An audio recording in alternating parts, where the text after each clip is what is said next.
was really surprised at how far the show actually went, and I loved it. But the one thing that we've talked about a lot on this show is just how everyone that's every character you never really singled out as a token character or representing anything. They were all just people living this life together, and the way that they interacted, it wasn't like, oh, I need to fill a quota. It didn't feel that way the way you feel it sometimes in a lot of shows. And I really appreciated that. And I really loved that so much about the writing and how it all came together.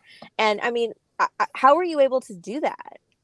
First of all, thank you. That's such a beautiful compliment. Hmm. And I take that, I really take that to heart. I think when it comes to making things better, diversity only helps. The more voices you have in a writer's room or in any sort of room, the better the thing is going to be, because you're hearing from different sides of the situation. And so I, that's just sort of something I believe. So I am very excited that that is on screen at all.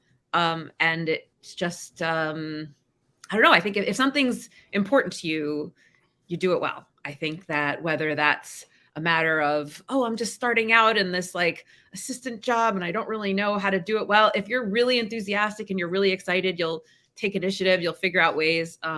I think there's just sort of nothing that can replace that. And then in addition, like I just grew up watching a lot of television. So I've seen things done well and I've seen things done poorly. And I think I'm just always consciously aware of what I don't want to do.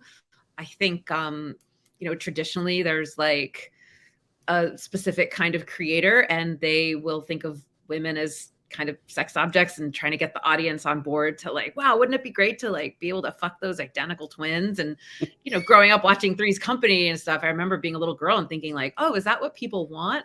And the answer is no. It's what those writers certainly wanted, or whoever wrote that episode and whoever greenlit it probably thought that was like a common thought. But empathetically, it was very unsuccessful. So I think my, part of my life's work is to represent things that I've thought, but I haven't seen represented. So that includes like, making fun of vulvas or, feeling like I would love to have a three-way with two guys instead of a a Yes. traditional kind of girl and a guy scenario that, is perhaps a fantasy that somebody who does not look like me may have had at one point, in the business of making comedy, not erotica, which is also a very strange notion when you think about it. Having your laughs on the same side of the equation as an erection is always something very bizarre to me. But I as soon as I had the opportunity, I wanted to say things that I guess I hadn't seen represented as much, because that's also a big, not to be like comedy professor, but a big part of comedy is something that's surprising. And when you Right. hear the same jokes over and over again, or you hear the same point of view over and over again, the odds are that you're a couple steps ahead.